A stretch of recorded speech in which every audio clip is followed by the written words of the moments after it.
It's recording, but I'll just edit out that very beginning. So, hi there, I'm Diane Dean and welcome to my studio. Today I'm going to be working on this piece. This is a commission piece for one of my customers, and before I even started the painting, they provided me some paint chips which match the different elements in their home, in the room that the painting is going to go in. They also sent me a photograph of their carpet and some of the furniture.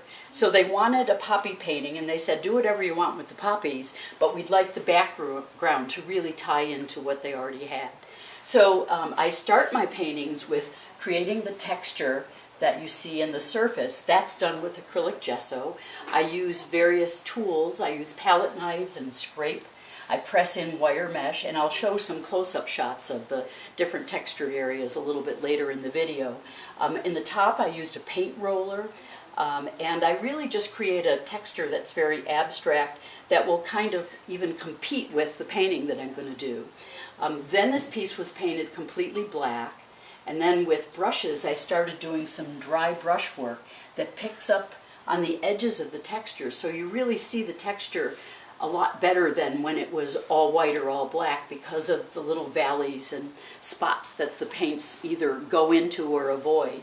After that background is finished, with just the very loose dry brushing, then I start with my mop brushes and some fluid acrylics. I use the golden fluids, which are really a liquid, very liquid form of the paint, and I create a surface that's really kind of organic. It has drips. It has sections where it kind of looks like the petals of the flowers. And then after that dries, I start with the very heavy-bodied acrylics and palette knives. And I use different size palette knives as the flowers get larger as they head toward the bottom of the canvas.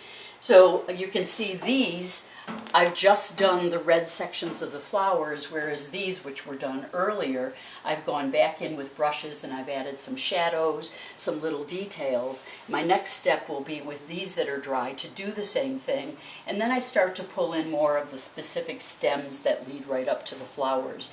I still have more flowers to put on the bottom, so it'll be a few more days in the process, and then when it's all finished and completely dry, then I varnish the whole painting. So during the process I send the customer pictures, and it's really helpful to have the colors and their elements there, because when you view things on a computer screen the colors look different, but since they pick these out, they can see how it works even if it doesn't look exactly the same as what they're seeing in the room. So this is my commission process, and again I'll show some close-ups and talk a little bit more about the different elements that are in the painting. Thank you. Thank you. Perfect. Great. Yeah, I've been trying to get